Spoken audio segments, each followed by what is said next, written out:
Embrace the power of knowledge at Sanskriti University, ranked first in most promising university in engineering and management in India. Visit www.sanskriti.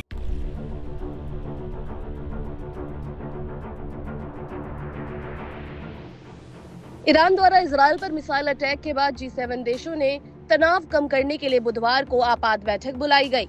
ये निर्णय Italy की प्रधानमंत्री Giorgia Meloni की अध्यक्षता में G7 के अन्य नेताओं के साथ एक तत्काल सम्मेलन के दौरान लिया गया।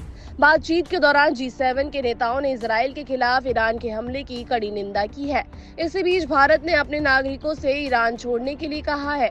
ईरान के रिवॉल्यूशनरी गार्ड्स फोर्स ने दावा किया है कि मंगलवार रात के हमले में इजरायल में खुफिया संगठन मोसाद के मुख्यालय F-35 लड़ाकू विमानों के वायुसेना ठिकाने और अन्य सैन्य ठिकानों को निशाना बनाया गया, लेकिन इजरायल ने अमेरिका और जॉर्डन के सहयोग से ईरान के मिसाइल हमले को काफी हद तक विफल कर दिया। कई दायरों वाले डिफेंस सिस्टम के चलते इजरायल तक बहुत कम ईरानी मिसाइलें पहुंच पाईं। बता दें कि ईरानी हमले में कई घंटे पहले अमेरिका ने इजरायल को ईरान की तैयारियों की खुफिया जानकारी दे दी थी। उसी का नतीजा था कि इजरायल ने अपने सिक्योरिटी ऐप पर नागरिकों को भूमिगत ठिकानों के नजदीक रहने के लिए सतर्क कर दिया था। इससे पहले 13 अप्रैल को भी ईरान ने इजरायल पर 300 मिसाइलों और ड्रोन से हमला किया था। उसे भी अमेरिका और जॉर्डन के सहयोग से इजरायल ने काफी हद तक विफल कर दिया था। लेबनान से सूचना है कि वहां पर इजरायली सैनिकों और हिजबुल्लाह लड़ाकों के बीच आमने सामने की लड़ाई शुरू हो गई है।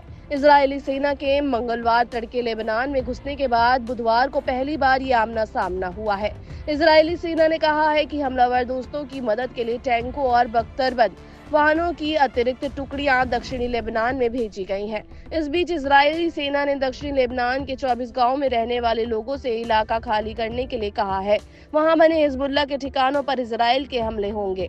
हिजबुल्लाह ने कहा है कि सीमावर्ती कस्बे मारून अल रास में इजरायली सेना से लड़ाई शुरू हो गई है और उसे पीछे धकेल दिया गया है। इतना ही नहीं, हिजबुल्लाह ने इजरायल के सीमावर्ती सैन्य ठिकानों पर भी रॉकेट हमले किए हैं। हिजबुल्लाह के प्रचार प्रमुख मोहम्मद अफीफ ने कहा है कि लड़ाई अभी शुरू हुई है।